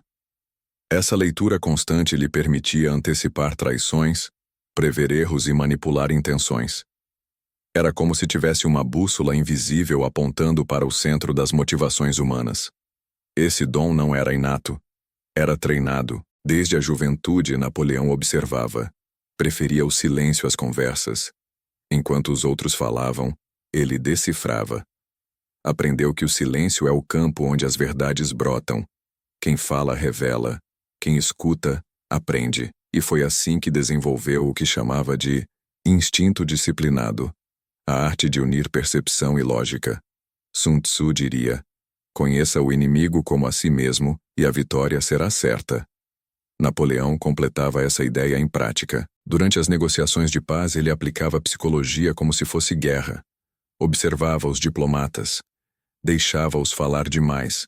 Fazia perguntas ambíguas. E enquanto eles buscavam agradá-lo, ele catalogava fraquezas. Sabia quem era movido por vaidade, quem por medo, quem por desejo de aprovação. E usava cada traço a seu favor. Em minutos conseguia o que outros precisavam de semanas de política. A chave estava na percepção. Os homens querem ser compreendidos mais do que querem estar certos. E Napoleão os fazia sentir compreendidos, enquanto os conduzia ao seu objetivo. Essa habilidade de leitura emocional era o que lhe permitia governar multidões com palavras simples. Ele sabia que o povo não obedece à razão, mas ao sentimento. Por isso não falava à mente, falava à alma. Em vez de ordens, oferecia narrativas. Em vez de imposição, criava identificação. E quando o povo o via, via neles mesmos um reflexo de grandeza possível. Essa é a essência da liderança psicológica. Fazer o outro acreditar que seu sucesso é também o dele. Mas Napoleão não usava esse poder apenas para inspirar. usava para controlar. Ele entendia que a natureza humana é movida por um tripé: ego, medo e desejo. E quem domina esses três, domina qualquer ambiente. Quando queria fidelidade, alimentava o ego. Quando queria obediência, despertava o medo. E quando queria movimento, prometia desejo. Era como tocar diferentes notas na mesma melodia. A melodia do controle. A psicologia de Napoleão não era teórica, era aplicada. Ele observava padrões, testava reações e ajustava abordagens. Sabia que o mesmo discurso não serve para todos. Com os soldados falava de glória, com os políticos de estabilidade, com o povo de prosperidade. A mensagem mudava, o propósito permanecia. Essa flexibilidade é o que Sun Tzu chamava de fluidez da água. Adaptar-se sem perder a essência. A profundidade de sua leitura humana o tornava quase profético. Ele previa o comportamento das pessoas com precisão assustadora. Sabia que o homem, quando se sente observado, muda o comportamento. Por isso, Napoleão criava a ilusão de onipresença. Fazia todos acreditarem que sabiam que ele sabia. Esse efeito psicológico produzia ordem sem esforço. Ninguém ousava desobedecer a um líder que parecia enxergar o invisível. Mas o conhecimento das mentes traz um preço: o isolamento. Napoleão sabia demais sobre as pessoas para confiar nelas. E o poder de compreender todos é também a condenação de não ser compreendido por ninguém. Sua lucidez o distanciava. Ele via o mundo como um conjunto de impulsos previsíveis. E isso, embora lhe desse controle, o tornava solitário. Porque o estrategista que entende demais deixa de acreditar na espontaneidade. Tudo vira cálculo, tudo vira jogo. E esse é o custo de enxergar profundamente. Mesmo assim, ele jamais se arrependeu. Dizia que preferia a solidão lúcida à companhia cega. Porque o homem que não compreende os outros acaba sendo manipulado por eles. E ele preferia ser o manipulador, não o manipulado. Essa frieza o tornava incompreendido, mas também invencível. Napoleão nunca lutou contra a natureza humana. Aprendeu a dançar com ela. Essa é a essência de todo poder sustentável. Aplicar essa lição exige treino, não genialidade. Basta começar observando. Quando alguém fala, perceba mais o tom do que as palavras. O corpo fala primeiro. O olhar entrega o que a voz tenta esconder. A hesitação é o mapa da insegurança. Aprenda a enxergar o que os outros sentem, não apenas o que dizem. Quem domina essa habilidade torna-se invisivelmente poderoso, porque enquanto os outros reagem, você antecipa. E antecipar é vencer antes de lutar. Em reuniões, conversas ou negociações, Napoleão usava o silêncio como arma. Sabia que o homem inseguro tenta preencher o silêncio com palavras, e é nesse preenchimento que revela o que não devia. Por isso Napoleão observava mais do que falava. Cada pausa dele era um espelho onde o outro se via exposto. Essa técnica simples, o domínio do silêncio, é uma das armas mais eficazes de persuasão que existem. Ele também entendia o valor do elogio estratégico. Sabia que o ego é a corda que conduz qualquer alma. Um elogio no momento certo podia criar lealdade mais profunda do que anos de convivência. Mas seus elogios nunca eram genéricos, eram cirúrgicos, específicos, personalizados. E é isso que os tornava irresistíveis. O elogio vago soa falso. O elogio preciso soa como reconhecimento. E o reconhecimento é o vício mais poderoso da mente humana. Por outro lado, Napoleão dominava a arte do desprezo calculado. Sabia que nada enfraquece mais uma pessoa do que ser ignorada. O silêncio, quando usado corretamente, vale mais que 1000 argumentos. Ele raramente reagia a provocações. A indiferença era sua punição preferida, e o efeito era devastador. Quem buscava sua atenção acabava se tornando refém dela. Essa é a dinâmica da mente. O que você ignora, você domina. Sun Tzu dizia que a suprema forma de vitória é subjugar sem lutar. Napoleão aplicava isso diariamente. Ele não precisava vencer discussões. Precisava vencê-las dentro da mente do outro. E fazia isso controlando o que os outros acreditavam que sabiam. Criava dúvidas sutis, sem jamais se justificar. Porque o poder não se defende, se manifesta. Essa era sua regra. Quanto mais você explica, menos controla. Ao longo de sua vida, Napoleão provou que a guerra mais importante é travada nos pensamentos. Quem compreende as mentes, compreende o mundo. E quem compreende o mundo, raramente precisa levantar a espada. Ele transformou psicologia em estratégia, percepção em domínio e empatia em manipulação. E o resultado foi um império erguido sobre o terreno invisível das emoções humanas. A lição é direta e eterna. Não estude apenas os fatos, estude as mentes. O mundo é movido por emoções disfarçadas de lógica. E quem aprende a decifrá-las, comanda o jogo invisível da influência. Não basta conhecer nomes, rostos ou cargos. É preciso entender desejos, medos e sonhos. Porque as batalhas mudam, mas o coração humano continua sendo o mesmo desde os tempos de Napoleão. Lição 9. Adapte-se como a água. A flexibilidade como arma de domínio. Napoleão Bonaparte foi, acima de tudo, um mestre da adaptação. Enquanto seus inimigos planejavam exércitos de ferro, ele planejava mentes de água. Compreendia o que Sun Tzu havia ensinado séculos antes. A suprema excelência consiste em moldar-se às circunstâncias como a água ao terreno. Ele sabia que o poder rígido quebra, o poder flexível domina. E foi essa fluidez que o transformou de general em mito. O segredo da genialidade de Napoleão não era a força, nem apenas o intelecto. Era a capacidade de mudar de forma sem perder a essência. Quando as condições políticas, climáticas ou emocionais mudavam, ele não resistia. Se ajustava. Era como um rio. Podia contornar montanhas, mas nunca parava.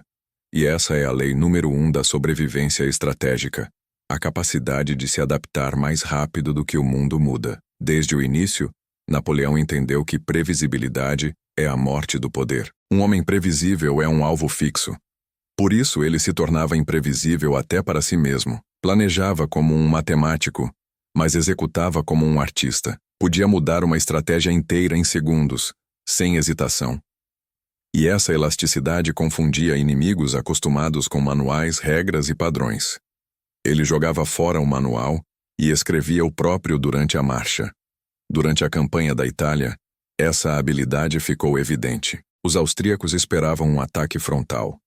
Ele atravessou os Alpes e surgiu pelo flanco, no terreno onde ninguém acreditava que fosse possível lutar. O impossível se tornou sua assinatura. Napoleão não apenas agia fora do padrão, ele criava novos padrões. E quando o mundo se adaptava a ele, ele já havia mudado novamente. Era uma mente em movimento constante, uma tempestade que se reinventa antes que alguém consiga prever sua forma. Mas essa adaptabilidade não era impulsiva, era intencional. Ele sabia que o movimento só tem valor quando há propósito. Ser flexível não é ser instável, é ser estrategicamente fluido. A diferença está na consciência. O homem instável muda por medo, o homem adaptável muda por cálculo. Napoleão sabia exatamente quando resistir e quando ceder, quando parecer fraco e quando revelar força. Ele usava o fluxo como ferramenta de manipulação. Essa mentalidade se estendia a todas as áreas de sua vida. Na política, era monarca e revolucionário ao mesmo tempo. Falava como libertador. Governava como imperador. Sabia que a rigidez ideológica aprisiona o poder. Então, usava as ideias como armas, não como prisões. Era pragmático ao extremo. O que funcionava era adotado. O que não funcionava era descartado. Sem ego, sem apego. A lealdade de Napoleão era apenas ao resultado. Sun Tzu dizia: a água molda seu curso de acordo com o terreno sobre o qual flui. O exército molda sua vitória de acordo com o inimigo que enfrenta. Napoleão aplicava isso com perfeição. Se o inimigo era rápido, ele o desgastava. Se era lento, o cercava. Se era forte, o confundia. Nunca atacava duas vezes do mesmo modo. A flexibilidade era sua forma de permanecer invisível. E invisibilidade é o estágio supremo do poder. Essa filosofia ia além do campo militar.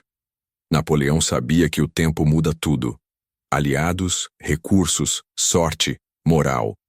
Por isso, o único poder que sobrevive é o que se adapta. Ele dizia que a política é o destino em movimento, ou seja, quem não se move junto com o destino é arrastado por ele.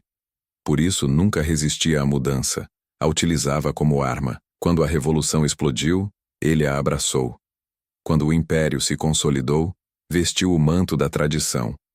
Mudava de pele, mas não de propósito. Era o mesmo espírito com novos disfarces. Esse é o princípio da metamorfose do poder. Mudar a forma, sem mudar o controle. É assim que impérios sobrevivem, empresas crescem e líderes se perpetuam. A rigidez destrói o que o ego tenta proteger. O estrategista, por outro lado, sabe que ceder é, às vezes, o ato mais autoritário que existe. Napoleão cedia para dominar. Deixava o inimigo avançar apenas para transformá-lo em prisioneiro do próprio movimento. Era o mesmo princípio da arte marcial oriental, usar a força do adversário contra ele. Mas o segredo mais profundo da flexibilidade de Napoleão era emocional. Ele sabia que as emoções rígidas são as que mais se quebram. A raiva, o orgulho e o medo transformam o homem em pedra. E pedra não sobrevive à correnteza. Por isso, treinou a mente para fluir. Quando traído, não reagia imediatamente. Quando elogiado, não se exaltava. Sua mente era um espelho d'água. Refletia tudo, mas não se apegava a nada. Essa neutralidade emocional é a forma mais pura de poder, o controle interno total. Durante o auge do Império, Napoleão enfrentava ataques de todos os lados, políticos, religiosos, militares, mas mantinha uma tranquilidade quase sobre-humana. Ele dizia: quando o mar agita, o capitão deve ser o mais calmo. Essa calma estratégica é o que diferencia o comandante do soldado. O soldado luta com o corpo, o comandante com o tempo. E quem domina o tempo só pode fazer isso se dominar o próprio ritmo. A flexibilidade também exige desapego. Napoleão não hesitava em abandonar uma estratégia, um aliado, ou até um sonho quando percebia que o momento havia mudado. Isso chocava os moralistas, mas encantava os estrategistas. Porque o verdadeiro poder não se define por fidelidade a ideias, e sim pela fidelidade à vitória. As pessoas presas a princípios fixos são previsíveis. Os flexíveis são insondáveis. E o mistério é o manto da autoridade. Ninguém teme o que entende. Napoleão sabia disso e cultivava deliberadamente o mistério de suas intenções. Essa lição é vital também para o mundo moderno. Vivemos em tempos de velocidade. E quem não se adapta, desaparece. Empresas, marcas e pessoas morrem não por falta de talento, mas por apego. O apego é o inimigo invisível da evolução. Napoleão, séculos atrás, já entendia isso. Ele trocava planos como quem troca de marcha, ajustando-se ao terreno, à temperatura, ao vento. E é exatamente essa agilidade que o tornou imortal. Mas a adaptação não é apenas tática, é espiritual. Napoleão acreditava que o destino não é fixo, é maleável. O homem que se move com o destino o influencia. O homem que resiste, o sofre. Essa compreensão o fazia enxergar o futuro não como algo a temer, mas a moldar. E essa visão é o que separa os que vivem da sorte dos que escrevem história. Durante o Congresso de Viena, enquanto os reis tentavam restaurar a velha ordem, Napoleão compreendeu o inevitável. O mundo havia mudado para sempre.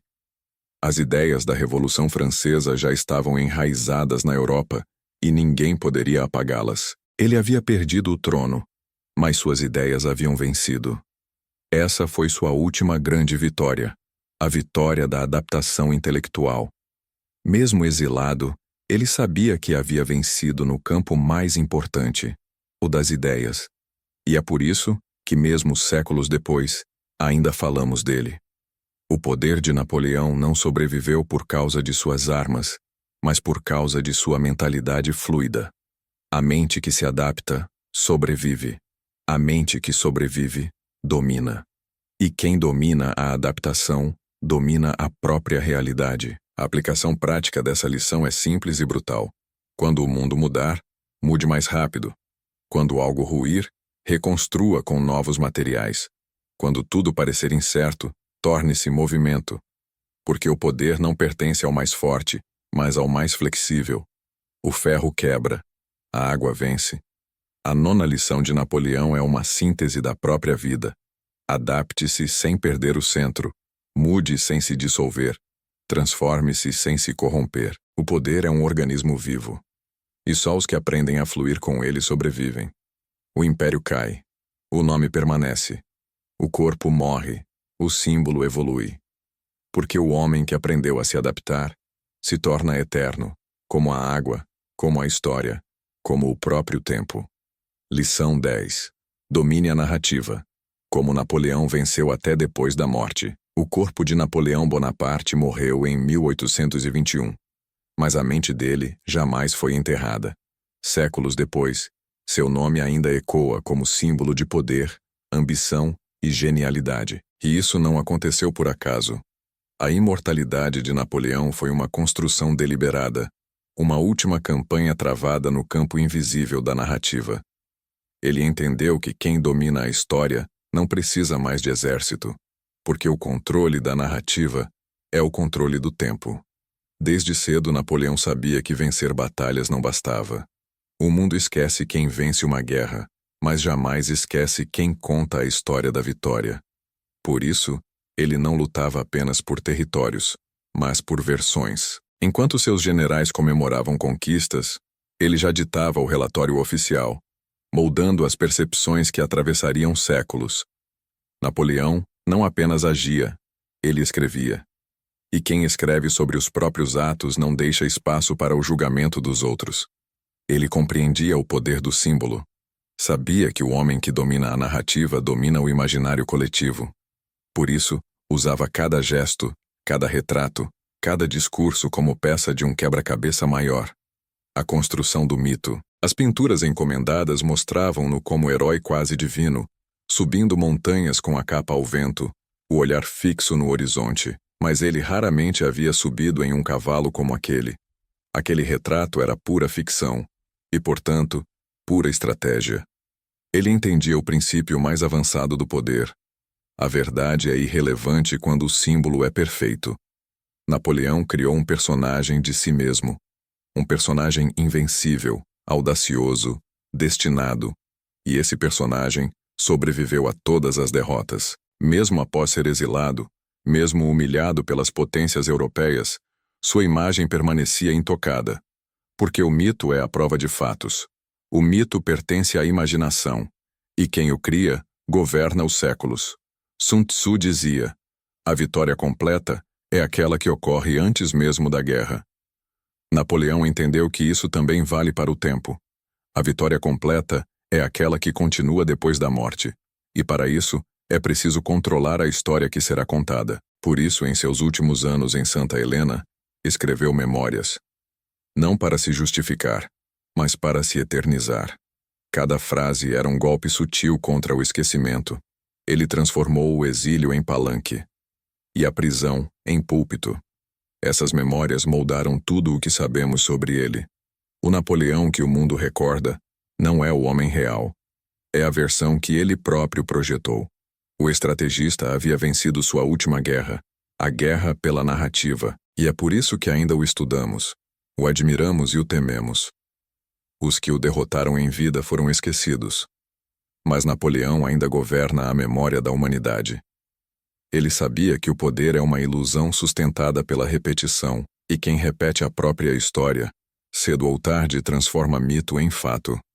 Era o mesmo princípio que aplicava nas campanhas. A cada vitória, um boletim oficial. Esses boletins, lidos em praças e jornais, não descreviam o que acontecera, descreviam o que ele queria que o povo acreditasse. A narrativa, e não a verdade, move o mundo, e Napoleão foi o primeiro a transformar comunicação em arma militar. Essa consciência é o que diferencia líderes de lendas. Os líderes comandam exércitos, as lendas comandam gerações. Napoleão sabia que as pessoas não se lembram de números, mas de emoções. Por isso, suas histórias eram carregadas de drama, sacrifício e glória. Ele narrava o sofrimento dos soldados, o frio da madrugada, o rugido dos canhões. Criava imagens, e imagens são mais fortes do que fatos. O cérebro humano esquece dados, mas nunca esquece sensações. E Napoleão transformava cada evento em uma sensação coletiva. Ele também entendia que a derrota, se bem contada, se transforma em epopeia. A retirada da Rússia, por exemplo, foi um desastre, mas na narrativa napoleônica virou prova de resistência, de heroísmo, de fé no destino. Essa reinterpretação é a essência da manipulação simbólica. Não importa o que aconteceu, importa o que permanece. E o que permaneceu foi o mito do homem que desafiou o mundo e quase venceu. Quase. E é justamente o quase que o torna eterno, porque o sucesso total gera inveja, mas a queda heróica gera admiração. Napoleão entendeu que a imperfeição é o tempero da imortalidade. A arte de dominar a narrativa também se aplica fora da guerra. No mundo moderno, todos travam batalhas invisíveis por percepção. As redes sociais, os discursos, as empresas, tudo gira em torno de quem conta a melhor história. E Napoleão estaria em casa nesse novo campo de batalha. Porque ele foi o primeiro influencer político da história. Controlava imagem, narrativa, timing e emoção. E, acima de tudo, sabia o que a maioria ainda não aprendeu. A realidade só existe quando é percebida. Essa lição é brutal, mas verdadeira. O que os outros acreditam sobre você vale mais do que o que você é. O mundo não julga intenções, apenas percepções. Por isso, Napoleão moldava cuidadosamente o que deixava ver. Em público, nunca demonstrava fraqueza. Em particular, estudava cada detalhe da reação alheia. A distância entre o que ele era e o que o mundo via era o espaço exato do seu poder. E é nesse espaço que todo estrategista deve aprender a viver. Sun Tzu ensinava que o guerreiro sábio vence e depois vai à guerra. Napoleão viveu isso até o fim. Ele não esperou a posteridade reconhecê-lo. Ele mesmo construiu sua posteridade. Criou monumentos, patrocinou artistas, ergueu colunas com seu nome. Fez do próprio império uma galeria de propaganda. E mesmo depois de tudo ruir, o eco de sua imagem continuou moldando o imaginário coletivo. Porque o poder físico é passageiro, mas o poder simbólico é infinito. A lição é direta. Quem controla a história, controla o destino. Não importa se o mundo te entende agora. O tempo sempre favorece quem escreve. Napoleão não venceu apenas exércitos. Venceu cronistas, políticos e reis. Ele sabia que o tempo é o editor mais poderoso que existe. E quem planta sua versão na mente das pessoas garante que o tempo a multiplique. A verdade não sobrevive sozinha. Precisa ser contada com autoridade. Em sua solidão em Santa Helena, Napoleão olhava ao mar e dizia: "Podem me tirar o império, mas nunca me tirarão a glória." Ele tinha razão. Os impérios de seus inimigos caíram junto com suas lápides, mas o nome de Napoleão cresceu, porque ele transformou fracasso em fábula e fábula em eternidade. Essa é a vitória máxima. Quando o mundo acredita na tua versão mais do que na realidade. Aplicar essa lição exige consciência. Cada pessoa hoje está escrevendo sua própria história, com palavras, ações e silêncios. Mas poucos fazem isso de forma deliberada. A maioria vive a narrativa dos outros. E quem não escreve a própria história, acaba sendo personagem da história alheia. Napoleão jamais aceitou esse papel. Ele era autor, não coadjuvante, e é isso que o torna uma das figuras mais estudadas de todos os tempos. Dominar a narrativa não é mentir. É dirigir o foco, é entender que o poder é uma questão de enquadramento. Se você controla o ângulo, controla a interpretação. E quem controla a interpretação, controla o julgamento. Essa é a arma dos imperadores invisíveis. A manipulação da lente através da qual o mundo os enxerga. A 10ª lição de Napoleão é a síntese final de sua filosofia. Vença o tempo dominando a história. Transforme cada momento em símbolo. Cada erro em ensinamento, cada vitória em mito. O poder físico termina no túmulo, mas o poder simbólico começa ali. E é por isso que, enquanto reis e impérios viraram poeira, o nome de Napoleão ainda marcha na eternidade. Aquele que controla a narrativa nunca morre, apenas muda de capítulo. Lição 11. Controle absoluto. A disciplina mental que manteve o império de pé. Antes de conquistar a Europa, Napoleão conquistou a si mesmo. Sua mente era uma fortaleza, silenciosa, impenetrável, inabalável. E talvez essa tenha sido sua maior arma, a disciplina mental. Enquanto generais desmoronavam diante do caos, ele permanecia imóvel, calculando como um jogador de xadrez que antevê 10 movimentos à frente. Essa frieza não era natural. Era treinada. Ele compreendia o princípio que separa os líderes dos comandados. Quem controla as próprias emoções, controla o mundo. Napoleão era um vulcão sob o disfarce de montanha. Por dentro, fogo e ambição. Por fora, pedra e silêncio. Ele sabia que a explosão é a linguagem dos fracos, o silêncio, a dos dominadores. Por isso, raramente reagia com impulsividade. Quando traído, permanecia em calma sepulcral. Quando insultado, olhava fixamente, como quem observa uma peça irrelevante no tabuleiro. Sua força não estava em revidar, mas em absorver o golpe sem desequilibrar o eixo interno. Desde jovem, Napoleão percebeu que o caos externo é inevitável, mas o caos interno é opcional, e o general que sucumbe às próprias emoções perde antes mesmo de lutar. Por isso transformou a mente em quartel. Cada pensamento, uma tropa. Cada impulso, um inimigo em potencial. Ele não pensava para agir. Pensava para não reagir. E esse autocontrole lhe deu uma vantagem que exércitos inteiros não podiam igualar. Durante as campanhas militares havia um momento em que o pânico se espalhava. A fumaça cobria o horizonte, os gritos confundiam ordens, o som dos canhões ecoava como trovão. E nesse instante todos olhavam para Napoleão. O que ele faria? Nada. Apenas observava. Os olhos serenos, as mãos firmes, o corpo estável. A calma dele era a âncora de milhares de homens. Eles viam aquele semblante inabalável e acreditavam que a vitória ainda era possível. Essa é a essência do controle. Ser o centro quando tudo gira. Sun Tzu dizia: o comandante calmo preserva o espírito dos homens. Napoleão incorporou isso em cada respiração. Sabia que, em momentos de caos, o líder não precisa falar, precisa irradiar. A presença de um homem em paz vale mais do que 1000 palavras. Por isso, treinava o rosto como uma máscara. Mesmo cansado, ferido ou preocupado, nunca deixava transparecer. Sabia que o medo é contagioso, mas a calma também é, e onde sua serenidade chegava, o desespero recuava. Essa disciplina mental não se limitava à guerra. Era um estilo de vida. Napoleão controlava até os detalhes mais triviais de sua rotina. Acordava cedo, organizava os documentos pessoalmente, revisava relatórios, decidia o destino de exércitos e nações com precisão cirúrgica. Tudo em silêncio. Ele dizia: o tempo é meu general mais fiel. E essa frase revela sua filosofia. O domínio da mente começa pelo domínio da agenda. Quem organiza o tempo organiza o destino. Mas essa disciplina não era fria, era carregada de propósito. Napoleão sabia que a mente humana é um campo minado de distrações. Desejos, medos, vaidades, todos competem pelo controle interno.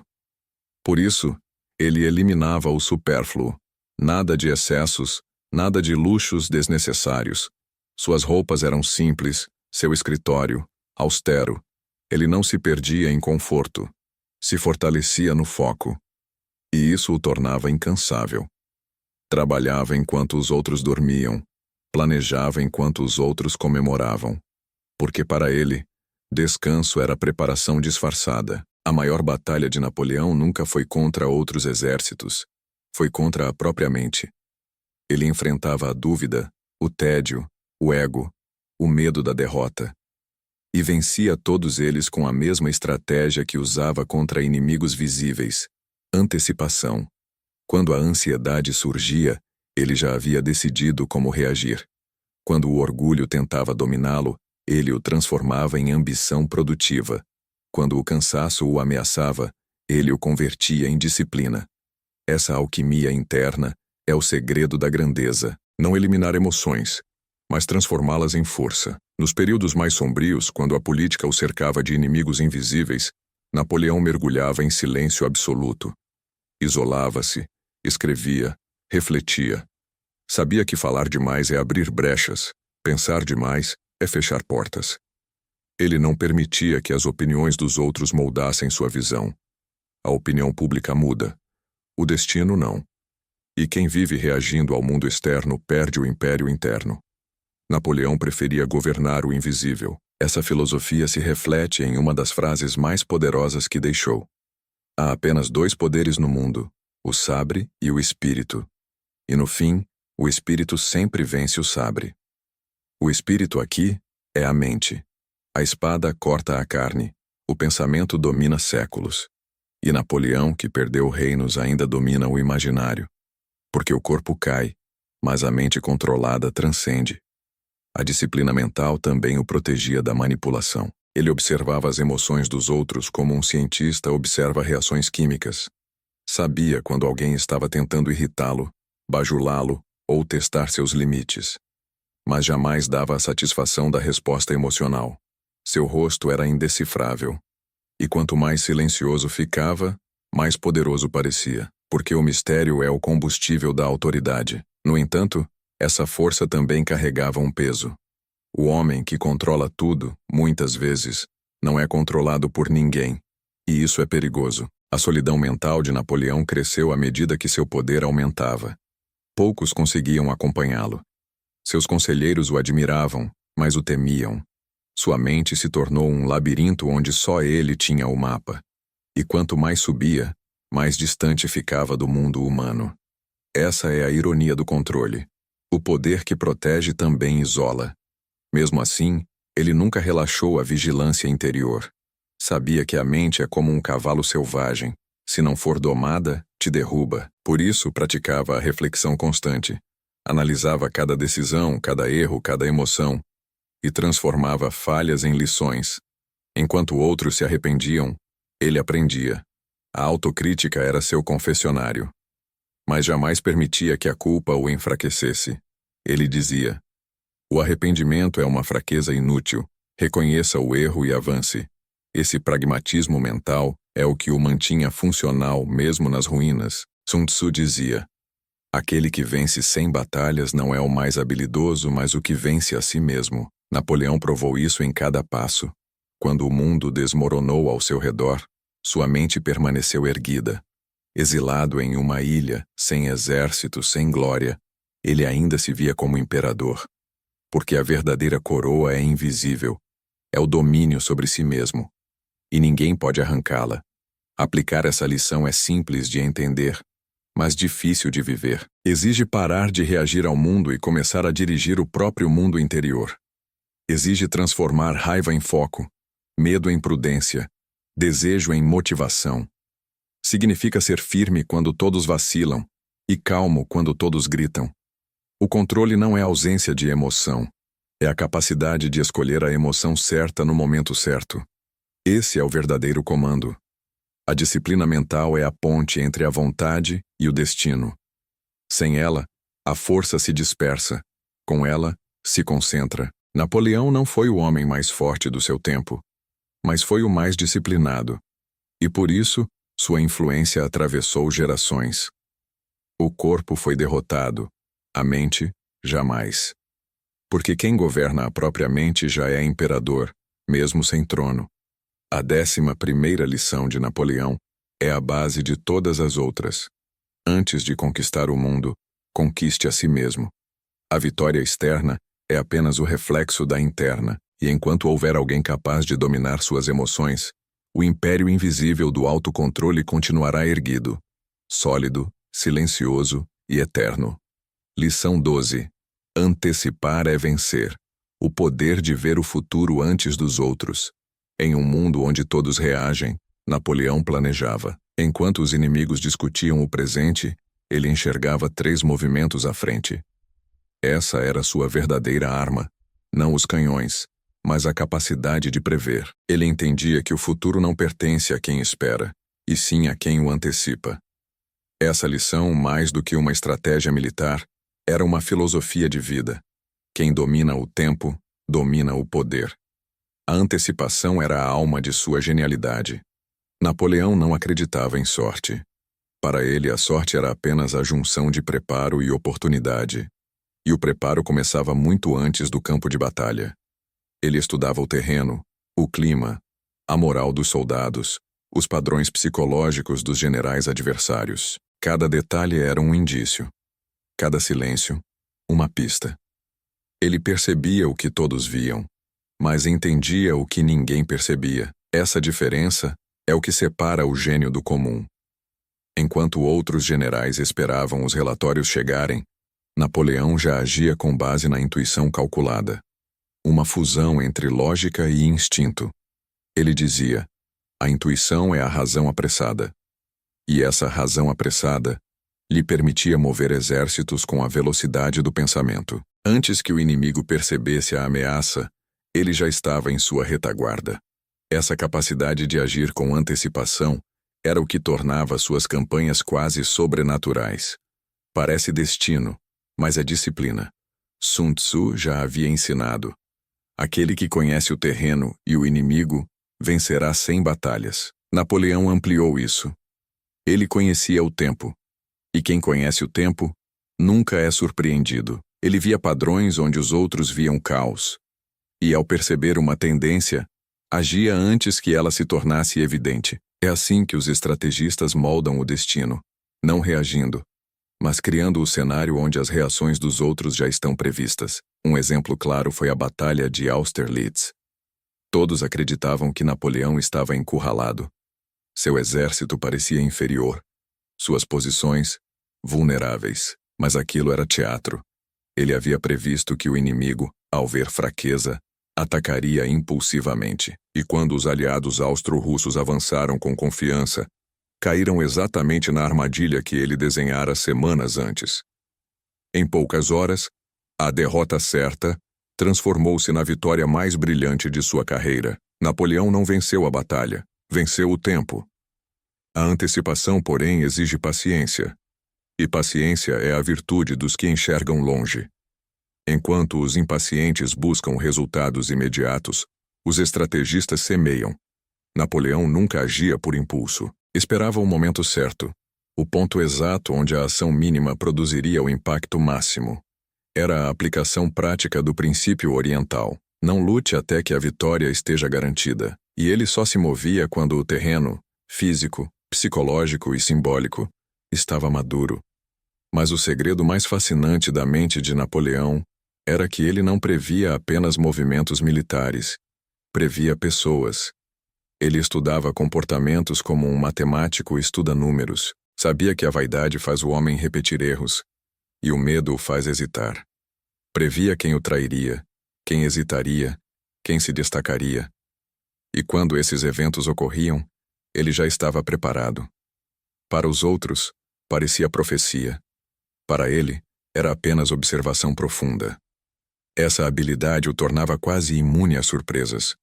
Mesmo diante do inesperado, sua reação era imediata, porque já havia imaginado todas as possibilidades. Ele treinava o pensamento como um general treina o corpo. Antes de dormir, visualizava cenários. Imaginava o que faria se fosse atacado de tal direção, se perdesse suprimentos, se um aliado recuasse.